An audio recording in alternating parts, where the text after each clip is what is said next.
queríamos dejar pasar este mes, básicamente con un evento que nos pareció muy interesante. Quiero agradecer al ingeniero Pedro Espín y al ingeniero Hidrobo, quienes gentilmente nos colaboraron con el señor George Sutherland, a quien le vamos a dar la bienvenida, con un evento tan interesante como el que se va a tratar el día de hoy, respecto a la generación de hidrógeno y varios otros temas que ahora en un momento más nos va a comentar George Sutherland. Quiero, antes de darle la bienvenida a George, dar un breve resumen de George. Tiene un Master of Science en Geology en la Universidad de Alberta, tiene un BS en la Universidad de Alberta también. George tiene actualmente, por más de 30 años, es el CEO de la CPTI, que es la Canadian Petroleum Training Institute. Ha trabajado con profesionales por más allá de 100 países, brindando en programas de entrenamiento en petróleo, manejo de proyectos, evaluaciones en el sector petrolero y demás temas interesantes que lo ha hecho en varios países. Adicional, tenemos que George tiene más de 40 años de experiencia en todo lo que es tecnología de petróleo, en el Medio Oeste, en Asia, Sudamérica, África y Canadá. Actúa como el líder del Departamento de Tecnología de Petróleo en el Sutherland Alberta Instituto de Tecnología por más de 8 años. Y ha manejado más de 500 programas para estudiantes a tiempo parcial y completo por año. Entonces, básicamente, quien nos está acompañando esta tarde es una persona con un currículum muy alto respecto a los ejemplos que él nos ha expuesto también en Ecuador. Ha diseñado y presentado programas de tecnología de crudo pesado para Petroecuador. También estuvo trabajando en programas de crudo pesado para Ivanhoe en su momento, y ha realizado varias presentaciones para la Agencia de Regulación y Control Hidrocarburífero. Sin más, quiero dejar el escenario para George. La presentación la vamos a realizar en inglés. Las diapositivas van a estar en español. Así que, George, welcome for this webinar. So the audience is all of you. So anything according with what we discussed, any questions that we will have, I will provide you at the end of this webinar. Thank you very much to participate in this webinar. And I hope that all the audience can enjoy all the knowledge that you have ready to prepare and share with us. Muchas gracias. It's absolutely correct. I do not speak fluent Spanish. I wish I did, but I have, however, been to Ecuador on many occasions over a long period of time and have very fond memories of being there. And I wish that conditions were a little bit different in the world, that instead of seeing just your smiling face, I could see all the smiling faces of the people that are attending. I would like to thank you and also Mercedes over at the Regulatory Agency for helping to arrange this and make this happen. Before I get started, I want to emphasize that although we're talking about hydrogen today and its potential role as a form of energy for the future, what we're really doing today is not maybe one of the 1,000-piece jigsaw puzzles that you might do when you're busy trying to find something to do at home, but it's more like a children's puzzle. It's got about 6 or 7 or 8 pieces, and this is one of them. So I don't want you to think that as I go through this today, that by May the 15th, Mayo can say, that all of a sudden Ecuador and Canada are going to be exclusively using hydrogen as the only form of energy. It is one piece of the puzzle. Another piece of the puzzle I have to really emphasize before we start is that carbon capture is part of this puzzle too, in order to achieve the goals that both our countries are trying to achieve in the long run. And there are other forms of energy, such as geothermal, which both Canada and Ecuador, I think, are quite blessed to have, but we haven't developed them. And some of those forms of geothermal, I have one of my instructors who couldn't seem to come to, he lives on a farm in Western Canada, and he couldn't seem to come to agreement with the gas provider. So he said, well, I'm not going to pay that much. And so he runs his whole household and his farm on geothermal. So no, you don't have to drill wells 3,500 or 4,000 meters deep to deal with geothermal. And that's another topic that possibly we can discuss in the future. So with that in mind, before you get an old instructor like me, and the difficulty is if it's only a 5-minute presentation, I'm really going to have to work at it. But if it's an hour presentation, you got to watch out, because I could keep going and going.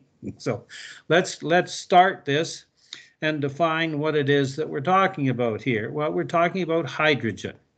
It is the most abundant element on the earth, so we have lots of it. You have lots of it, we have lots of it.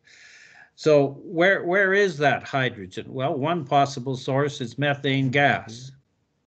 You want to share? Yeah, sure. Yes, sure. George, are you going to share? Okay, sorry, now we go. Sorry about that. Excellent. No problem. Okay. It's part of the technology. So we'll just start again. So it's the most abundant element on the earth, and one possible source is hydrocarbons such as methane, CH4, but also water, H2O. And anybody that's been in the petroleum industry for more than a week and a half knows how difficult water can be if your wells all of a sudden are producing more water than you're getting oil or condensate or some such thing. So that's where we can get it from, and we can take advantage of it. So instead of water being an enemy, it can actually be a friend. So where does Ecuador sit in this picture? Well, Ecuador in 2020, as far as I could find out, imported about $2 million worth of hydrogen. So you are using it. And I don't know exactly where you're using it, but I suspect at least some of that hydrogen was being used in refineries for various types of processes. But you are using it, and you could be using a lot more of your own hydrogen. So how big is this market? If we start looking around the world, how big is it? Well, in 2021, that last year, Alberta, the province that I live in, utilized 90 million tons of hydrogen for various processes. Now, some of them are quite restricted. We are using it for transportation, as you're going to find out more later. But by 2050, Alberta expects to be producing 700 million tons of hydrogen with an estimated value of $700 billion. So it's not small pocket change. It's a huge amount of money. And as a result, we need to start thinking about this and seeing how we can apply it. So this gives you an idea. This is the US market, hydrogen generated by market size. So as you go across the graph, the purple is literally blue hydrogen produced from steam and methane. It can be formed from coal, although that's not normally the one that you want to use. Australia uses a lot more than that, and then there's others. And we're going to talk about some of these others as we move along. So here's by region, and as you can see, North America is got a fair blue portion going across the bottom of the graph, and then we have the green moving up, and that's Asia. Korea and Japan are heavily committing to having hydrogen as one of their main sources of energy. And this, I think, comes into play quite importantly as Ecuador looks forward into the future as not only as a provider of hydrogen for local or domestic utilization, but because of your position, you could put it in a boat. And we'll talk more about that later. In other words, you could become an exporter, not just an exporter of oil, but an exporter of hydrogen. And the Asia Pacifics really want to use that. They're very much focused on that now, and some of the things that we'll talk about a little bit will actually quite surprise you. Now, unfortunately, when we get up at the top, we can see that little reddish orangish bar at the top, and it really hasn't moved very far in the last 7 years. It's still a very, very small portion of it. Africa is even smaller. But even then, as of yesterday, I had a conversation with people in Namibia and West Africa wanting to know more about hydrogen. So here's the global hydrogen market, and you can see where it's coming from. You can see we use steam reforming, we use electrolysis, and we'll talk about all of these solar hydrogen, and I'm going to talk about those, but you can see how they're rapidly increasing the production of hydrogen as we go forward. Just in a literally, you can see it's almost 3 times since 2013. This is a picture of just in 2021. This was from the Hydrogen Council in February 2021, published this little map. And basically, there's 228 announced projects for hydrogen. And you can see Europe is very focused on it, and so is Australia very focused on it, and so is Asia Pacific region. As I said, particularly South Korea and Japan have very much committed to that. So what types of applications do we have? Well, at present, a lot of power in a lot of countries in the world is being produced by the utilization of burning methane gas, because lots of countries are rich in methane gas, and we don't have as necessarily as many uses for it as we have for crude oil. But once you use methane gas to produce your power with, of course, you're burning it. Well, unfortunately, that means carbon dioxide is going into the air. So hydrogen, by contrast, burns cleanly. And the only product there is from hydrogen is water. So hydrogen not only burns cleanly, but it is a hotter fire that you get from it. And so it's very much applicable to both the cement and the steel making industries. So it has advantages over methane gas for steel and cement making. Now, when you start to look at hydrogen, I think somebody is working on a renovation scheme for their home. And you say, well, what does that have to do with hydrogen? Well, they were at the paint store, and as they saw the colors of the different kinds of paint in the store, they decided to use it to name hydrogen with. So let's go through some of these so we can define what it is we're doing. We're not going to focus on all of them. We're going to focus on 2 of them, but I want you to be able to know what are the various variations of hydrogen that we have. Gray hydrogen is just, for instance, when we burn methane gas and that carbon dioxide has been vented into the air, which is, of course, what conferences like COP26, countries were committing to reducing that. So what we want to look at more is we want to look at blue hydrogen. This is also hydrogen that can be produced from methane gas, but we capture the carbon dioxide, and we're able to capture in the order of anywhere from 85 to 95% of the carbon dioxide. And anybody that works in oil, crude oil, knows that we do things like CO2 floods, etc., on reservoirs. We re-inject it back in the ground, and that's partly how carbon capture can be used, is we can now capture it and eliminate that going into the air to greatly improve then our role in providing clean energy. Now, what all countries want to ultimately end up with is green hydrogen. That would be any hydrogen that's produced as pure hydrogen without any secondary byproducts. So in essence, I'm saying that if you could get blue hydrogen and remove capture 100% of the carbon dioxide, it would in fact be green hydrogen. And carrying on with our color chart, we have brown hydrogen. Now that's primarily formed from the gasification of coal, again with CO2 emissions. Australia does a lot of that, and they're actually exporting it to Asia. And again, I've got some comments later about that particular and how far along they've progressed so far. And then we have yellow and pink hydrogen, in case you thought we were missing a few colors. And that's produced from nuclear electricity, so you have to have a nuclear plant, and we'll use electrolysis. And again, I'll come back to define that, although I suspect most of you back in Science 9 or 10 in school did an experiment to do that. We also have turquoise hydrogen, and that's produced from pyrolysis, which is molten metal and methane, and again, we end up with solid carbon in this particular case as the byproduct.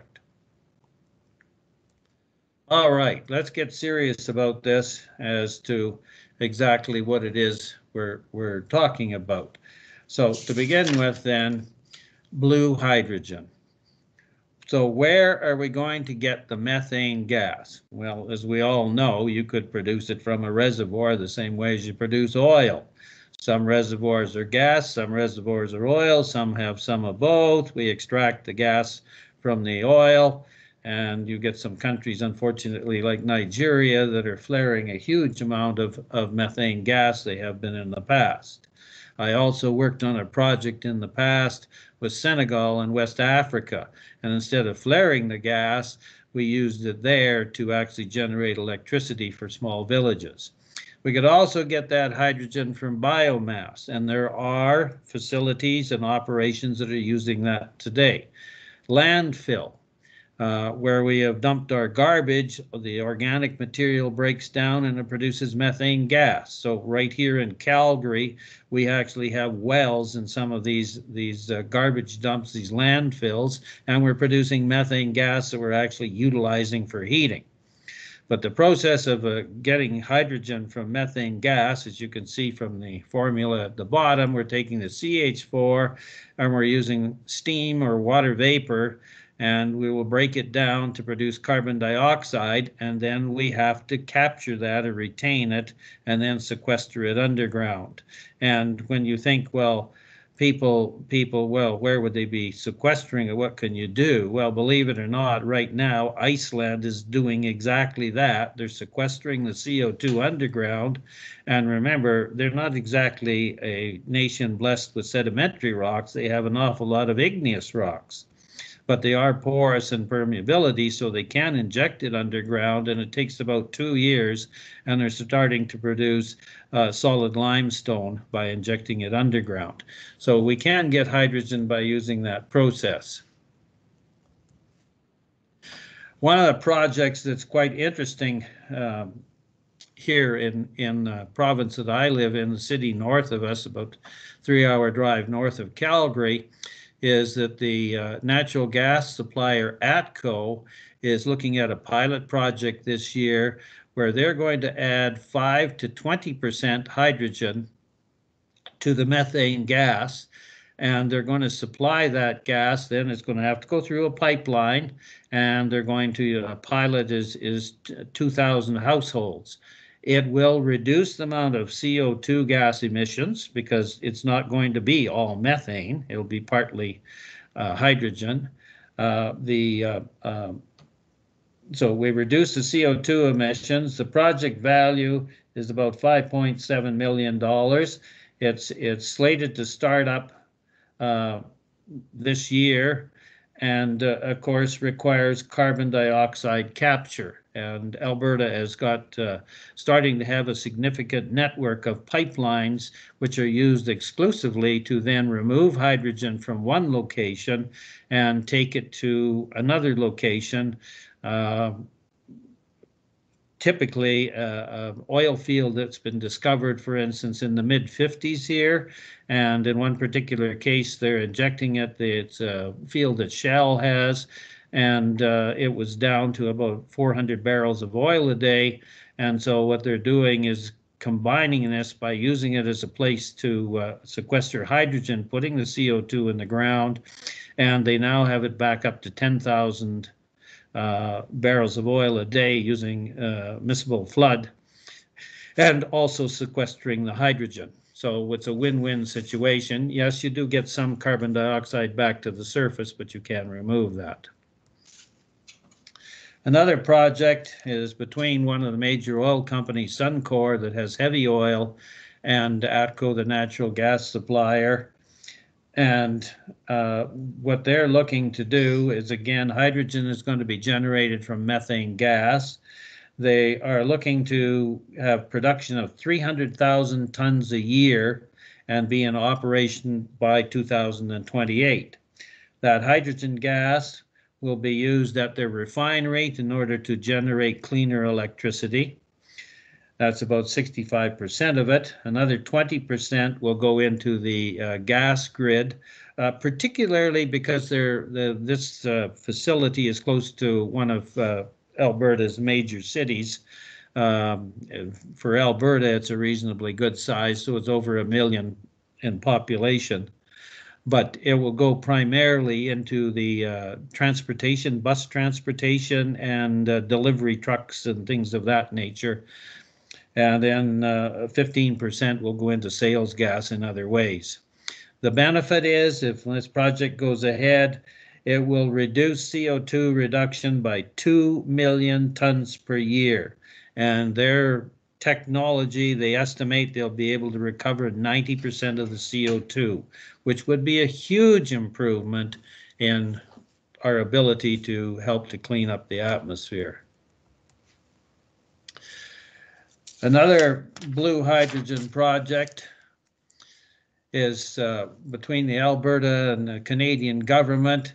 Again, they're going to use methane gas, so we're still talking about blue hydrogen, and they want to capture about 1,500 tons of hydrogen per day, and they think they can get 90% of the carbon dioxide captured and sequestered.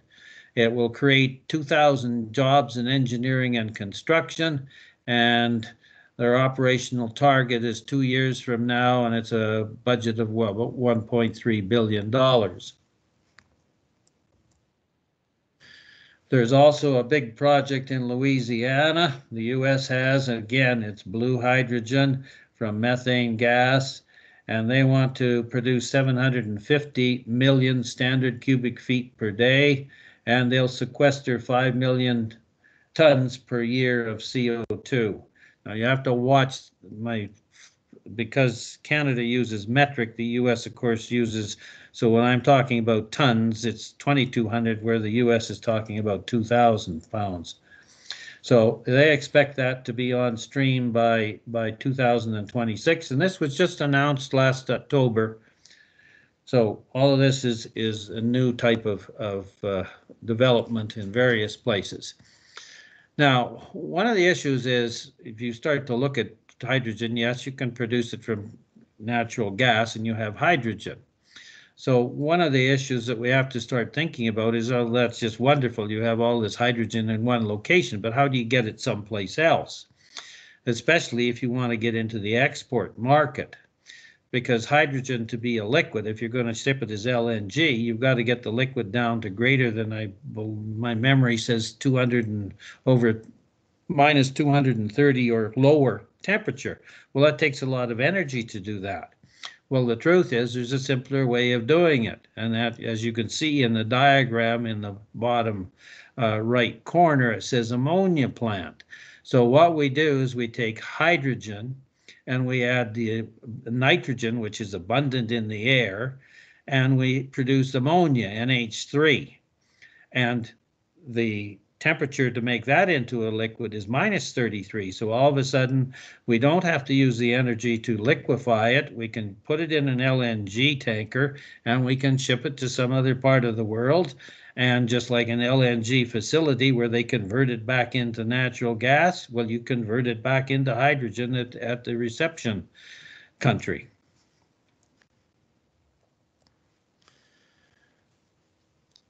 So another project is in the United States, is in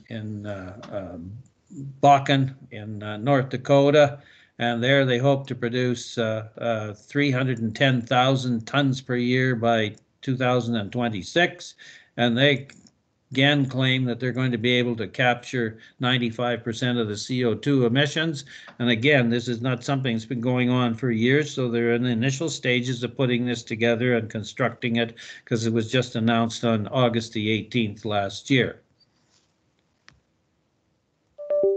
Now, green hydrogen, which is the preferred product to have, because then there's not the additional cost of sequestering the carbon dioxide associated with it. One's as good as the other as long as you capture the CO2. But how can we produce green hydrogen? Well, believe it or not, you can produce it from hydrocarbons. You say, whoa, just a minute here now. You just finished telling me, well, if we use methane, you're going to produce carbon dioxide. So how do you get green hydrogen if you just told me 2 minutes ago you can't do that? Well, I'm going to show you how we can do it. What about if we could get it from water? Well, that's interesting. That's just H2O, so we're not going to end up with carbon dioxide there. All right, then we say electrolysis. Well, that's producing hydrogen from water. You say, well, isn't that the same as isn't that what you're talking about up above? No, that's not what I'm talking about up above, as you're about to find out. And then we can also use pyrolysis, and we'll talk more about that later. So we're going to focus on the first two right now. How do we produce hydrogen from hydrocarbons and water and get green hydrogen? And how do we produce it from electrolysis and get green hydrogen? All right.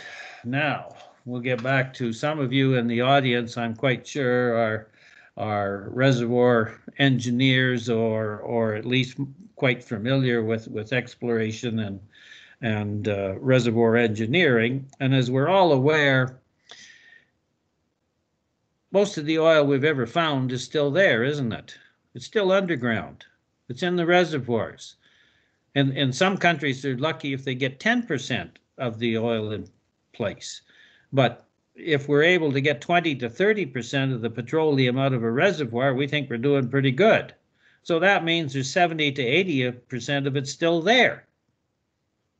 We don't know how to get it out there right now, short of a mining process. Corin, why is this? Oh, it's okay, it's gone. So we also have water in those reservoirs. It's a constant problem. The longer the life of the reservoir, the more the water becomes the issue, because we all know that when we deal with viscosity, water flows much more readily than the oil ever will. And Ecuador, with its extra heavy oil, has even got a greater problem. So can we actually extract hydrogen from a reservoir underground? And the answer is yes, we can. There's a pilot project going on right now in Canada, and I've spoken to the CEO of the company at quite length. And basically what they're doing is they're doing in situ combustion, which is a technique where we light the reservoir on fire. And we have used that for heavy oil for a long time. But what this company, Proton, Industries is doing, is they're putting the temperature up higher. So they're getting it very high, as you're going to find out, and they're breaking up the molecules. They're breaking up the hydrocarbon molecules. They're breaking up the water molecules. So now we have hydrogen from two sources in actual fact. So that's fine. You have all of this underground, but we're not using it underground. So what they have done is they have the technology, they've built a filter. So the hydrogen molecules, they're just like natural gas. They want to rise to the top of the reservoir. So what they've been utilizing then is a multilateral wells, and they're putting a specialized filter in the heel of the well that will only permit the hydrocarbon molecules to come into the well bore. So they're able to produce green hydrogen and leave all the nitrogen and carbon dioxide, etc., underground, and they're utilizing reservoirs that otherwise would just be sitting there, and we'd say they were abandoned and no longer of value to us in the conventional manner. So this is just a picture of the project in Saskatchewan, which is the province just east of Alberta. And I also wanted, you can see it's quite white on the ground. And I have been to Ecuador. I call Ecuador and I call Quito, you have perpetual spring. Well, we have spring in Canada, but yesterday in my backyard, I measured 35 centimeters of snow that fell in the previous evening. So we may, in principle, be in spring, but we're not there. So I just wanted to remind you that not all the whole world is looking at daffodils and tulips at the moment. All right, let's see if we can make this work. So.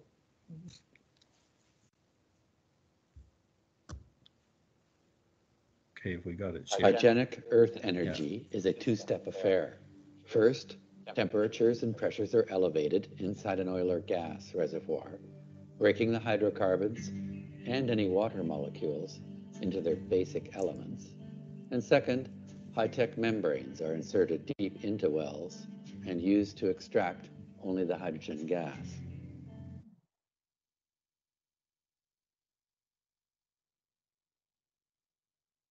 It will take 3 minutes to visualize the entire process of heating and extraction, step by step. But before we do, let's recognize that hygienic earth energy is not just a new technology. It is also a new paradigm, a new way of thinking about oil and gas reserves. Cities today are energy hungry, spending about $6 trillion annually. More than 80% of this energy is derived from fossil fuels. About 50,000 oil and gas fields have been discovered over the last century. Although a few supersized oil fields are located in the Middle East, the rest are distributed worldwide. Depleted and abandoned fields far outnumber the producing fields, but in fact a large majority of oil remains in the ground.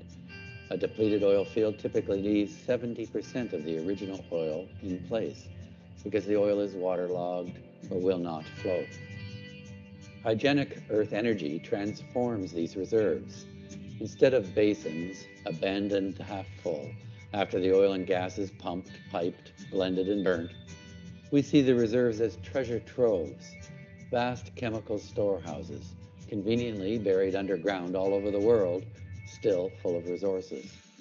The challenge now is to use smart nanotechnology to tap into these storehouses, taking just what we need, when and where it is needed. Which brings us back to the heating and extraction technologies used to produce hygienic earth energy.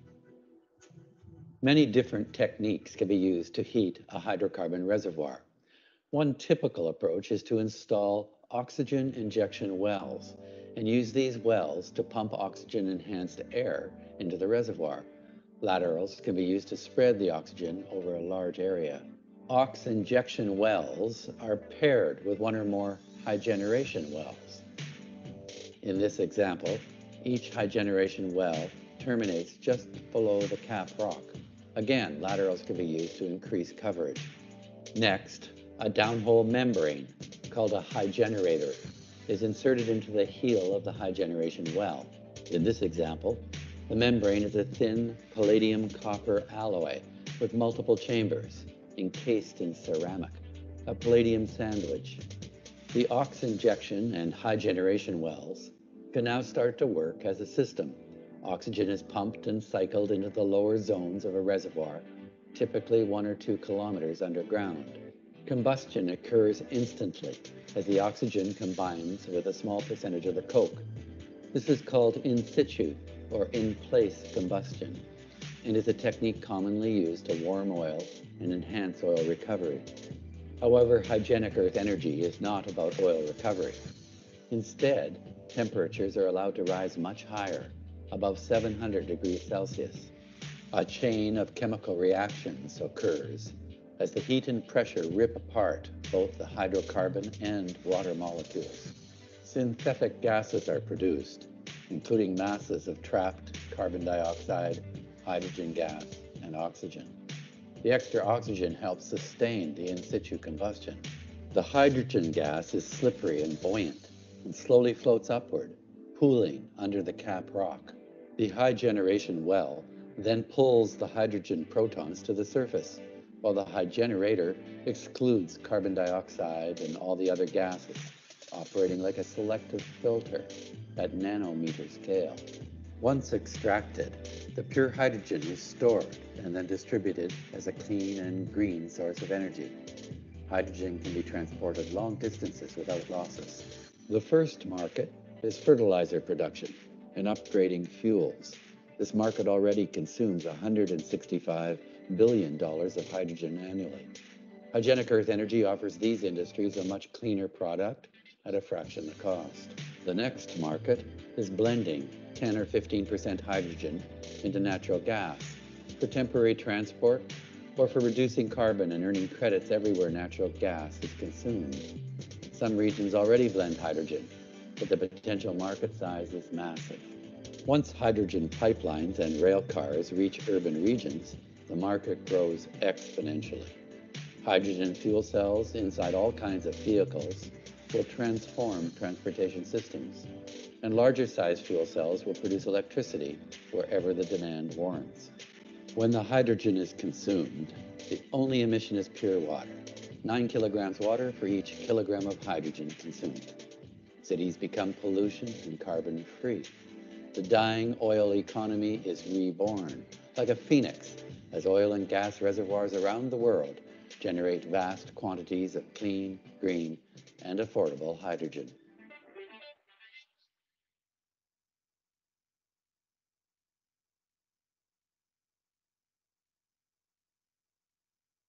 Yeah, I got to get back to my slide.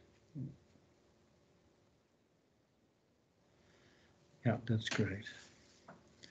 Okay, so you've seen something that I suspect that maybe not all of you, but a significant percentage of you were not aware that this might be a possible way of utilizing reservoirs in any country which are considered to be abandoned reservoirs and no longer of value. They actually can have extreme value. Electrolysis, which is being done in a number of countries, as I said, I remember it particularly back to science in high school of doing this, but it's the idea of taking H2O water and breaking it down. You need an electrical source, and that to keep it green more or less, más o menos. You could be electricity from wind turbines, you could use solar electricity, you can use hydroelectric electricity, you could use nuclear electricity, but we're going to break the water down, and it will then allow us, as you can see from the diagram here, it's a fairly simple type of process that will allow us then to have green hydrogen.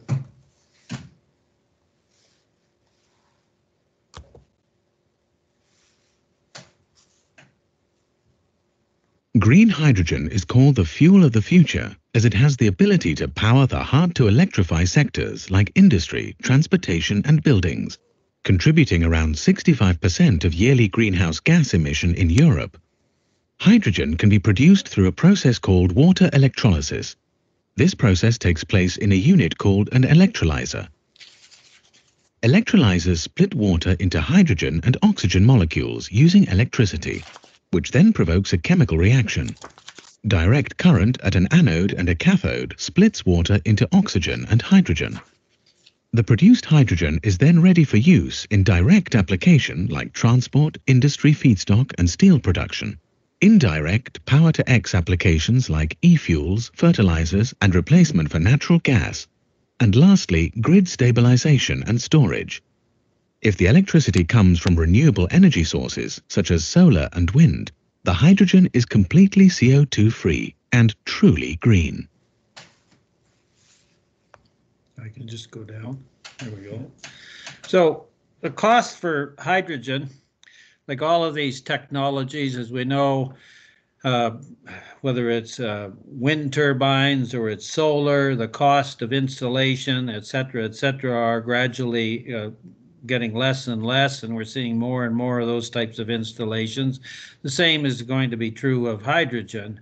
Initially with limited markets for it, we're looking to, in 2021, last year, hopefully somewhere in the $2 per kilogram range type of thing. By 2030, $1 per kilogram is what the objective is as we produce more of it in bigger facilities.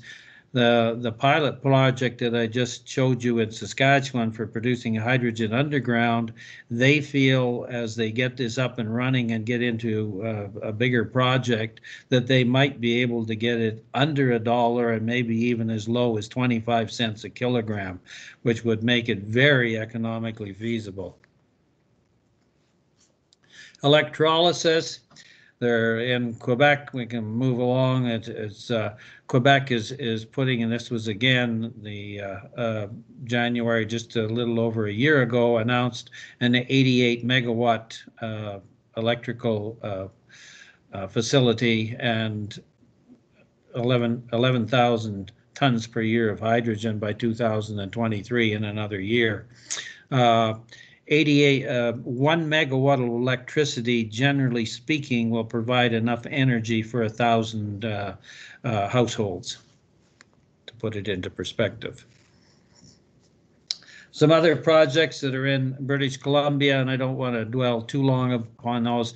My only objective is to show you that these are not one-of things. These things are being done, and a lot of these projects are being done. So we have some fairly large ones in British Columbia, which is the province to the west of Alberta, and Manitoba, which is 2 provinces east of us. So here again is a diagram to show that process, and it's being produced by electrolysis. And again, one of the markets is the export market, so we need to look at then adding the nitrogen to it to make it ammonia, to make it a more shippable type of commodity. Pyrolysis is again, I've got to get to my right page here. Procedure for turquoise hydrogen. And it's literally the decomposition of methane. Again, with Quebec, the province of Quebec, quite a bit east of where we are here, about a 3.5–4 hour flight. Their geology is primarily more igneous and metamorphic rocks, and they're known for their mining. So they're looking at it in a different form. But they're going ahead with a project to use that. Whoops. Well, what did I do?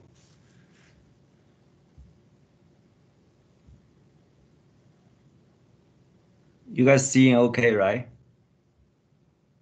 No, we are not seeing, not right now. Now we come back. Yep, it's come back. Now we go. Okay. So what applications do we have that we can do with hydrogen? Well, one of the simplest things is in addition to natural gas, as I've already mentioned. It can be 100% substitute for natural gas. It can be used as fuel for buses and trucks and ships. And Korea right now is in the process of constructing a new LNG tanker that will run on hydrogen. And I've got an example of a boat that does run on hydrogen already.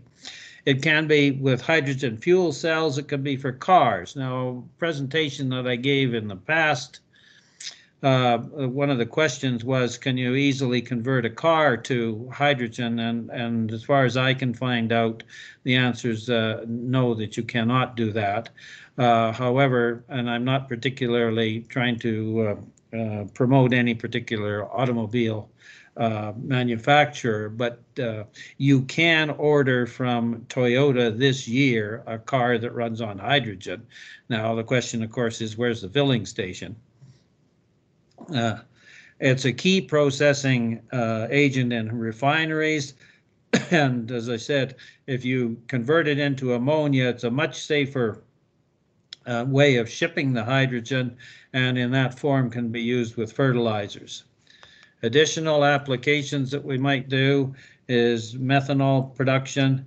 as I mentioned much earlier, because of its higher heat value in the steel and cement making and various chemical feedstocks. Hydrogen is one possible answer for our dependence on the fossil fuels that power our cars and buses. Even though vehicles that use hydrogen to spin their wheels have been on the market for years, the technology is still struggling to gain traction. That could change in the near future as the European Union and other countries have committed to expanding their use of green hydrogen. Yes, I specifically said green hydrogen because there are a couple ways of producing it, and not all of them move us toward the goal of cutting down on greenhouse gas emissions. Today, the most common hydrogen is known as gray hydrogen, and it's created from fossil fuels, like in a process called steam methane reforming. By combining ultra-hot steam with the methane in natural gas and a catalyst, the water vapor and methane react and produce hydrogen gas, carbon monoxide, and some carbon dioxide.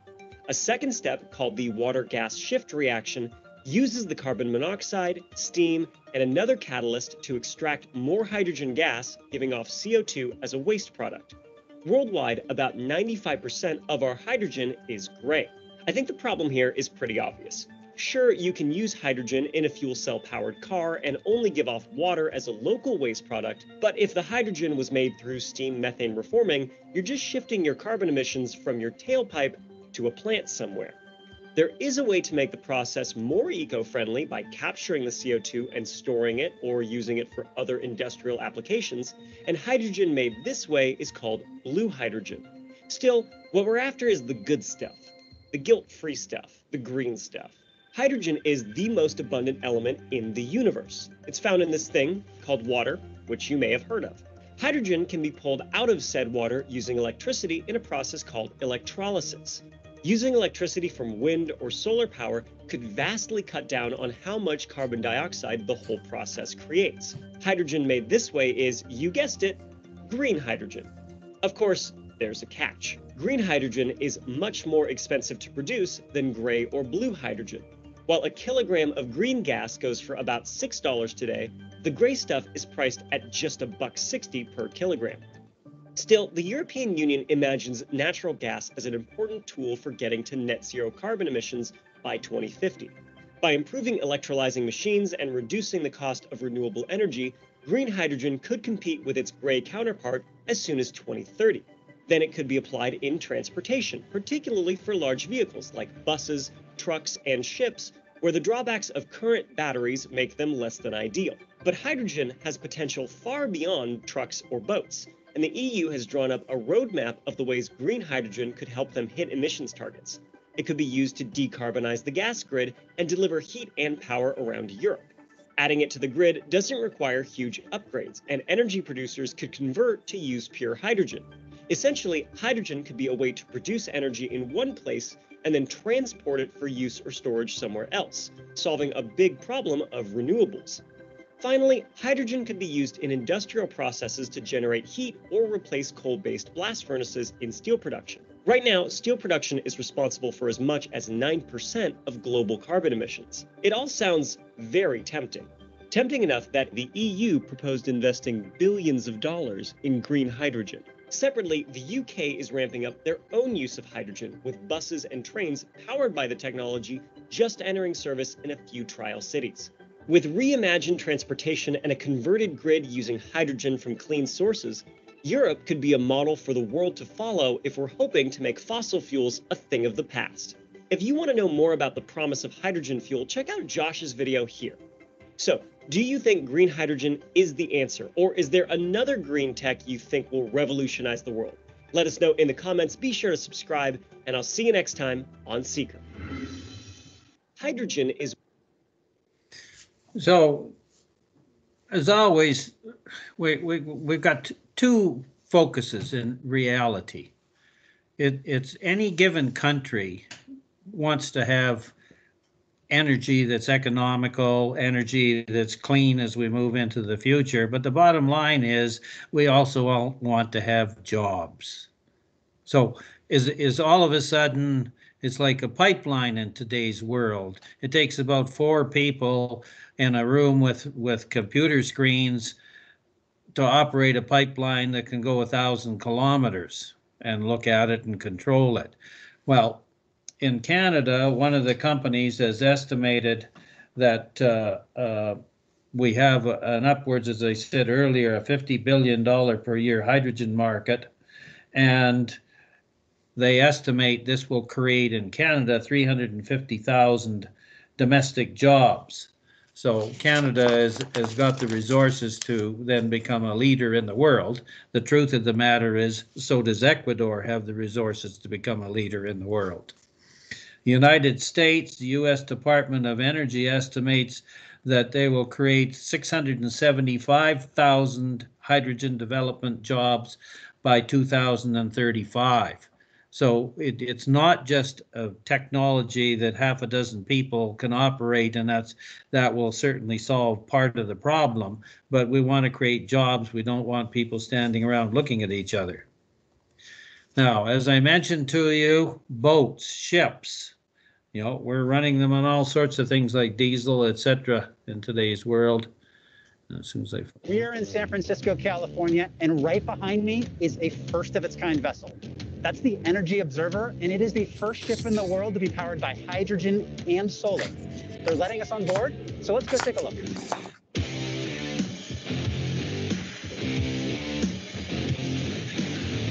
On this energy autonomous, zero-emission, 100-foot-long catamaran could lie a glimpse into the future of transportation and much more. First put in French waters in 2017, the Energy Observer is essentially a floating science experiment. It spent the last 4 years sailing around the world, out to prove that if its renewable technologies work on the open ocean, they can work at scale on land. Life on board is pretty fun. You get to know your colleagues really well. Katia Nicolay has spent the last year as the ship's onboard scientist. She showed us everything on board, from the massive autonomously controlled sails to the sleeping quarters and the galley. So let's start with how the Energy Observer produces its own energy. So the main source of energy that we have, as you can see, is solar panels. We have solar panels everywhere. In fact, the ship is covered in 202 square meters of solar panels, enough to produce 120 kilowatt hours of energy.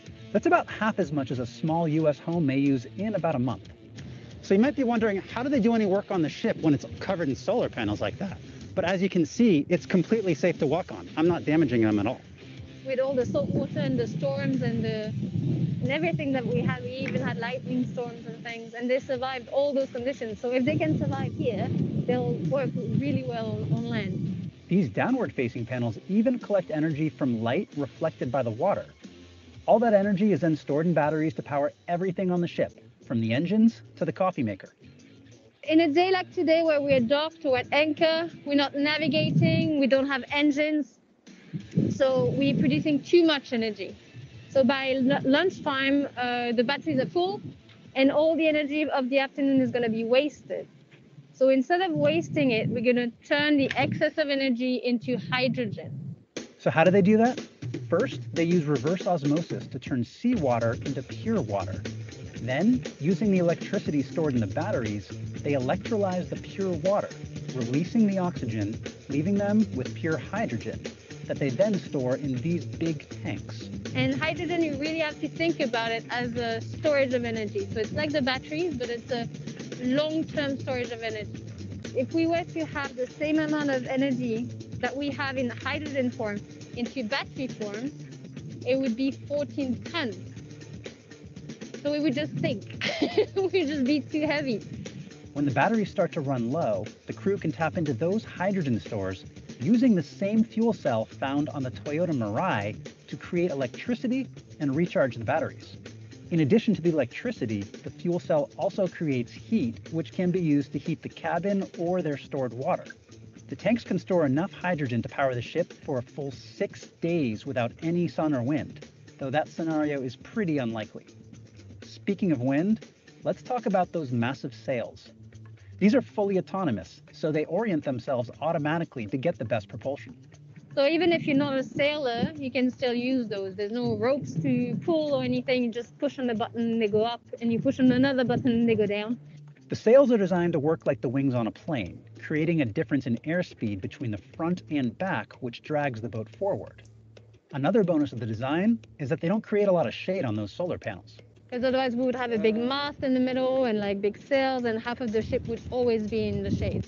Most of the time, the ship is operating in a sort of hybrid mode, generating about half its speed from the engines and half from the wind. But it can run on wind alone with about 15 knots of wind power. Below deck, you've got the kitchen and the lounge area that doubles as the crew's workspace. There are 6 cabins that can sleep 10 people comfortably, 11 if they want to push it. Up above is the pilot house where the captain sits, though the ship really does most of the driving. When we're sailing, we can tell the computer, today I want you to keep a speed of 5 knots, and the computer will automatically put enough energy in the engines to keep a 5 knot speed. That black compass sitting behind the wheel, that is a piece of history.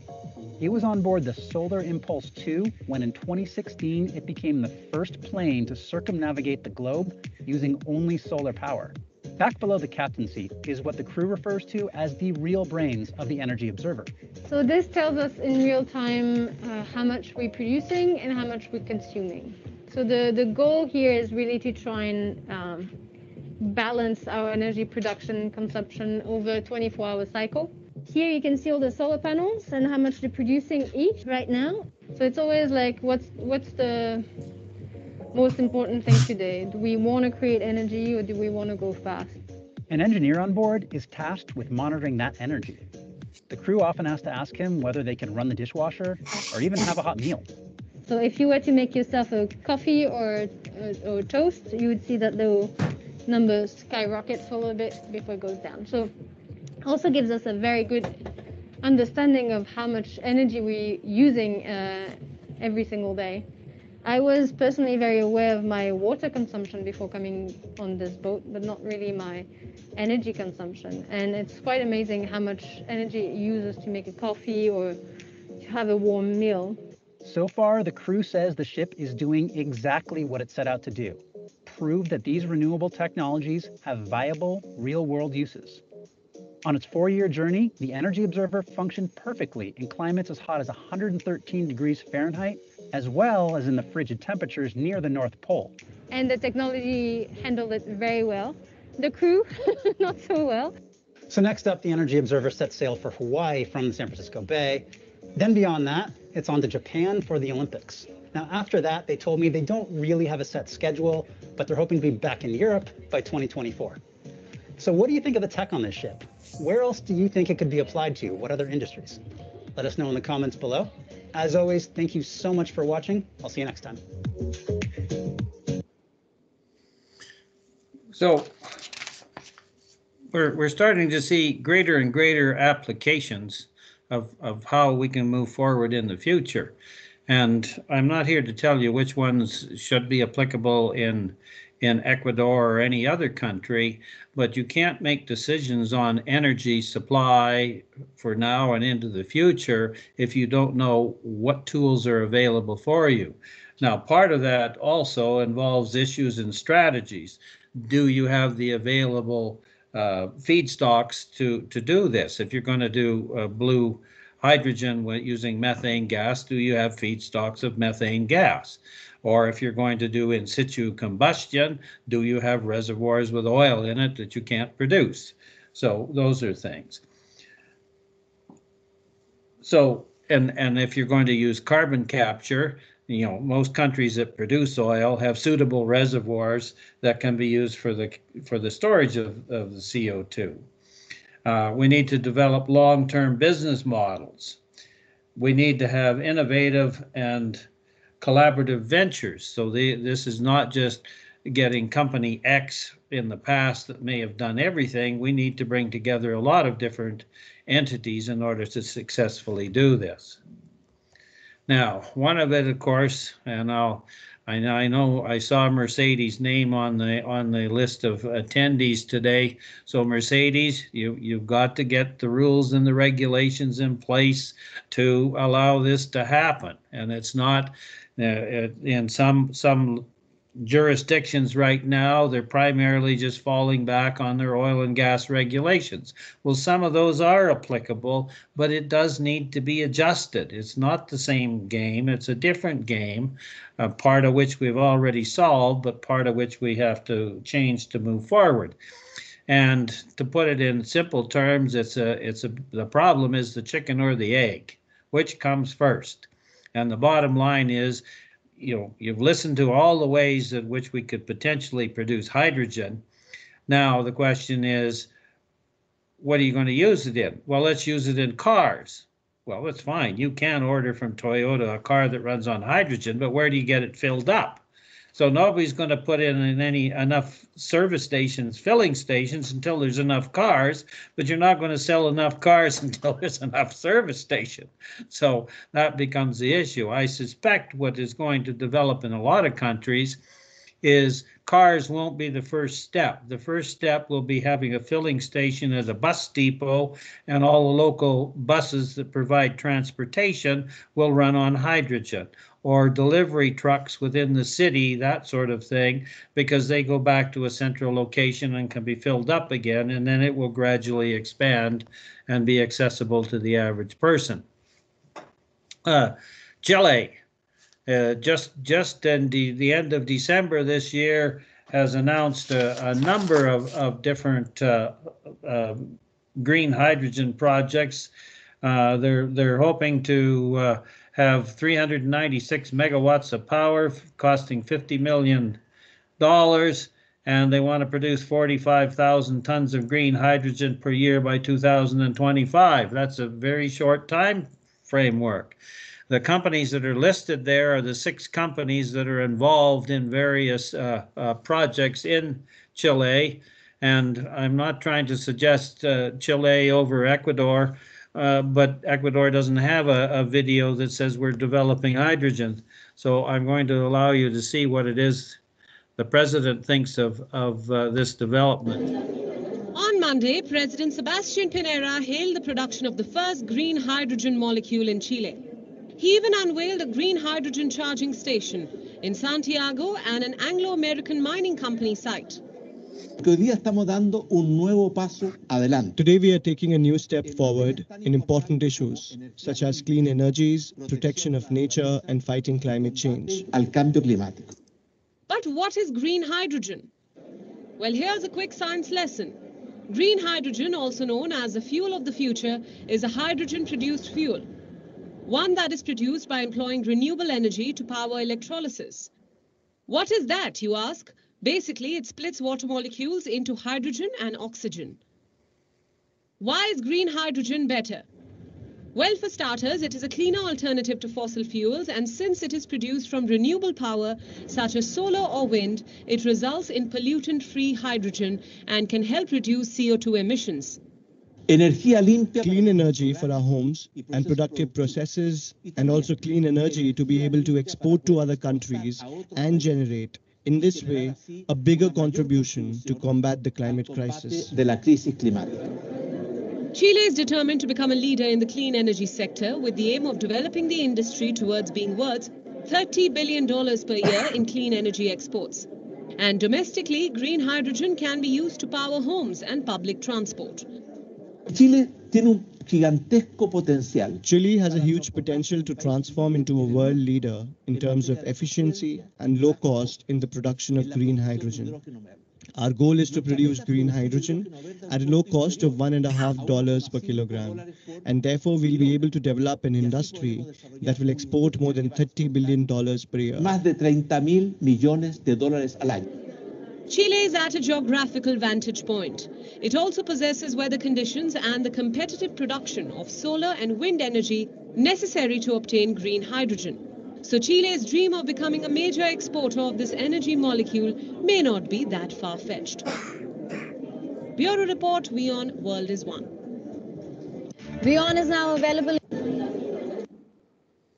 So Brazil, and I know I'm running. I've been looking at my watch here, so we're running on borrowed time right now. So most of you can read this thing. Brazil is actively involved in producing hydrogen from electrolysis. Paraguay is also looking at this. This was just as of February 15th this year that they announced a possible project. What is the potential for Ecuador? I think the potential is very high. Electrolysis, you certainly have hydroelectric power. You certainly have solar. You certainly have wind. And I'm not sure why my thing wants to keep doing this. It's probably telling me I need to quit. Hydrocarbons, you have reservoirs there, some of which are abandoned that potentially can be used so that we can produce green hydrogen directly from the reservoir. If we could look at Japan, in actual fact, it has arrived, but Australia actually had a container ship, an LNG container, take hydrogen to Japan, and that arrived there around the middle of February. So they've already shipped 25 tons, but as I said, it can be done more feasibly by converting it into ammonia by adding nitrogen.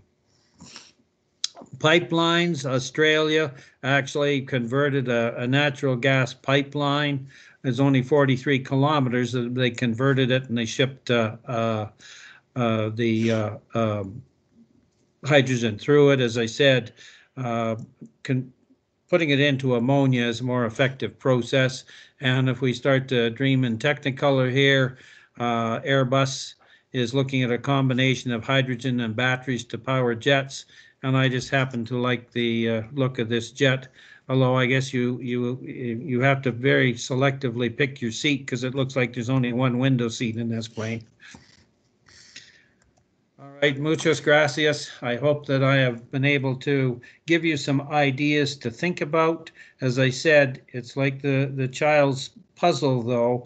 There's about eight pieces to this puzzle. I've given you one of them, but in order to make decisions and how to go forward and where this might fit into Ecuador's energy supply, you also have to consider the carbon capture. You have to look at geothermal. You have to see where solar and wind turbines will also fit in. And when we talk about geothermal, there's big projects that can produce megawatts. We have one that's up and running here in Canada that produces 20 megawatts with 3,500, 4,000 meter wells and 120 degree temperature, bottom hole temperature. But we also have ones right in the city of Edmonton. How deep do you think you have to drill in order to produce a geothermal heating? And I'd be interested to see what numbers might appear on the screen. I'm going to give it to you not in metric, because that number is pretty small, 200 feet. Now, I'm not going to tell you how you can do that at 200 feet, but we have individual buildings that are completely controlled with geothermal energy. And the best part of it is that it can also be used for air conditioning. You don't have to do anything. You've got the biggest problem, one of our big problems in the world is plastic. It takes 300 to 400 years for it to break down. But in geothermal, for shallow buildings and offices and whatnot, you use plastic pipes. The building will break down before your geothermal system. So I'm teasing you a little bit about going forward in the future and possibly seeing if we can't do another presentation at another time to further build up the picture of this puzzle for you. If there are a few questions, I know it's an hour later in Quito, and you're probably wanting to start thinking about dinner or something. By all means, what I suggested to the SPE is if you put in your questions, and then they can all be sent to me. I'm happy to answer them and send you the answers back, and they can then be distributed to everybody that's attending this afternoon. How many? Thank you very much, George. First, I would like to ask you if you stop sharing the presentation, so then we can see you in exactly. That's what we need. So let's yes, see. I'll share the presentation with you. Excellent. I won't invoice you too much. I will share it with you though. Okay, let me read you some questions that we have. We are going to let's see. Okay, well, the first what Jose, it's nice to see you in this meeting. If this webinar is being recording, if it's please hold this in the SPE Ecuador section. Yes, sure. We will do, Jose. We will. We are recording this presentation with this webinar, and this is going to be held in the SPE Ecuador section webpage. I have another question from Felix Gallo. He said, considering most of the hydrogen nowadays is produced by hydrocarbons and green hydrogen is not competitive yet, do you think Europe will be able to reduce the dependence of Russian gas in some future with it? This is the first question. Yes, I believe they will. And if you look at something just as simplistic as solar panels or wind turbines, which we've in the province of Alberta, we first started commercial wind turbines in the early 1990s. So it's basically about 30 years, and the cost of them at that time was quite high. Where now it's quite reasonable, and a wind turbine you can produce up to 3 megawatts of power from one wind turbine. The same with the solar panels. The numbers are going down and down. Initially, there may need to be government intervention of some sort of financial support for companies doing this, but I think as we develop more and more, then the price will become quite reasonable. As I said, right now, hydrogen is selling for around $2 a kilogram, depending on where you get it, but Proton Technologies is estimating they might be able to get it down to 25 cents a kilogram. So, that's from reservoirs that Ecuador already has. You've already got the wells, you already know what's there. So it's I think it's a matter of becoming aware of these technologies and then doing the research to decide how do we combine these various things to come up with the best, most efficient way of generating energy for any given country. Excellent. And it's not drop hydrocarbons, we're only doing wind. It's not that at all. That's not how I see it. I see it as a multifaceted way, and we use each of these sources in the most effective way possible and the most economically feasible. That's right. Thank you, George. Another question that I have is, does the salinity of the seawater influence when getting hydrogen? Say again? Yeah, they say that if the salinity of the sea. Yes, and as you saw on the ship, they had to do a two-step process. So they had to desalinate it before they could use seawater in order to produce the hydrogen. And as we know, countries like Saudi Arabia, etc., they get most of their water through desalination. So that process has got to be economically, if you can use it for providing drinking water and cooking water, etc., it's got to be economically feasible in order to do it to produce hydrogen. Excellent. That it's a turn around to the other question that is this technology able to get big quantity of drinkable water? So you already answered that, but you can extend your answer. Yes. The Middle East in particular is highly dependent upon desalination. Excellent. I have another question, George. According to what you said, first, in your opinion, what will be the first step that Ecuador has to take up to thinking in a project of hydrogen? Oh, they need to hire us. The first, I couldn't resist. You give me an opening like that, what was I going to say? Yeah. The first step you need to do, in all honesty, is you need to understand all of the various pieces of this puzzle. I don't want you making a decision by 9 o'clock tomorrow morning that we have to use hydrogen and it's going to be 100%. That's not good scientific thinking. You have to understand all of the different options that you have and how they will be the best fit for those options and putting it together. So the first step is that you don't do anything. Yes, and it's to look at. And as I said, when we first started to discuss this, I'm more than happy to do a similar presentation on some of these other things, such as geothermal and carbon capture. I've done similar presentations for other parties around the world, so I would be happy to do this for you at some time in the future. But don't make a decision. You can say, yes, we want to move forward. We want to do this. The regulator has to look at the regulations.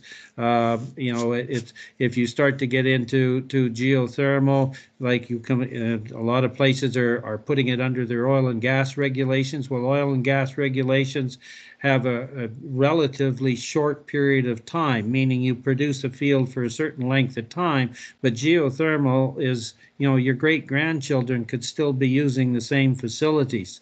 So you have to look at the regulations as to how you adapt them when you look at royalties and things like that. And, you know, then you get into batteries, and we should have a discussion on lithium, because a lot of these reservoirs, the water from the reservoir you know, contains economic quantities of lithium. You know, we know that Bolivia has for many, many years simply evaporated it at the surface, but there's far more lithium in some of these saline waters from reservoirs that we need to take advantage of. And there are been some tremendous new developments in the cost of batteries and the amount of power that you can store in batteries over even the last 2 to 3 years. Great. Thank you for your answer, George. And I have the last question. It's from Jorge Delgado. Thanks for sharing your knowledge, Mr. Sutherland. You mentioned that Ecuador could be the leader in hydrogen production. Could you give some recommendation to achieve it? And what type, color of hydrogen could it be? Really interesting question. In terms of what type, I think the possibilities are both blue and green hydrogen. And in terms of being, you are on the ocean, so you can, and then you have to use ammonia and then LNG. But there's Korea is in the process of building a hydrogen fueled LNG tanker.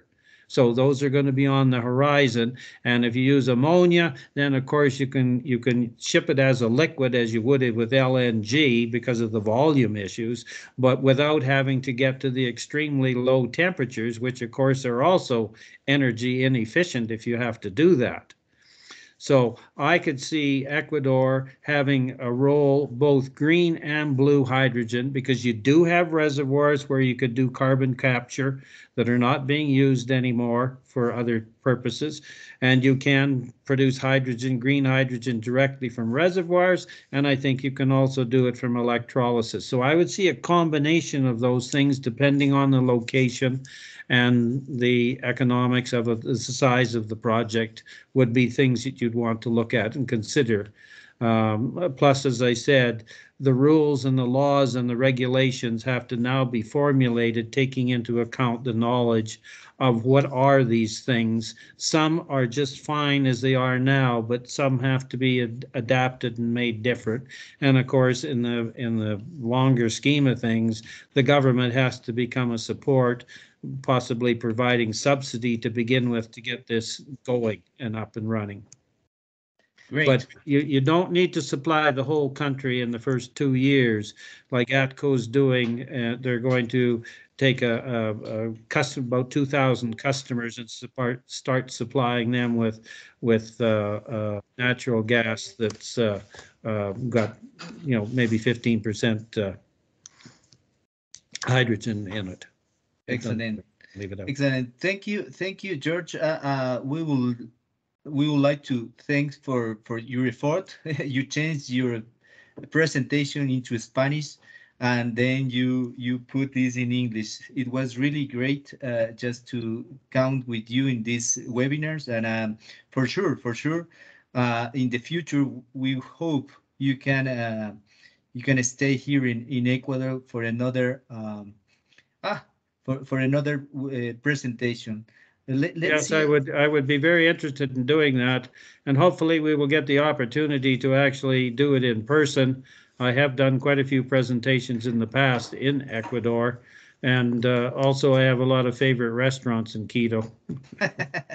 I have just the last question, then we're going to finish. Una más. Juan Carlos Sandoval, thanks for your presentation.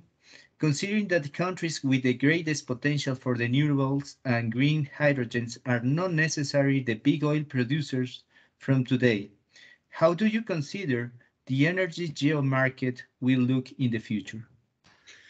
Well, I think the energy geo market as we move into the future, unfortunately, one of the big major political difficulties that's going on in the world today is only going to enhance that, as Europe needs to move away from a dependence on a country we shall not name.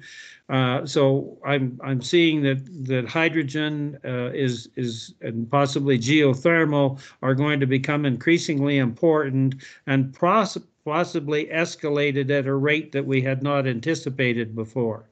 So it becomes important for Ecuador to evaluate its resources. It's a bit like sitting on one side of the table your whole life and then going to the other side. You're still looking at the same table. It's still the same resources, but now we have a different way of utilizing those resources and becoming a player and also providing employment within the country. So, you know, I'm a bit of a whatever. You got to start looking also at your technical schools. And I did work in the past with Central University, but I know there's other technical universities. You have to start looking at the curriculum has got to be altered so that you're producing young engineers who are bringing this to the table with the latest ideas and technology. You're mute. Yeah, I am mute. Okay, thank you very much. Thank you very much, George. And we would like to thank all the participants of this webinar.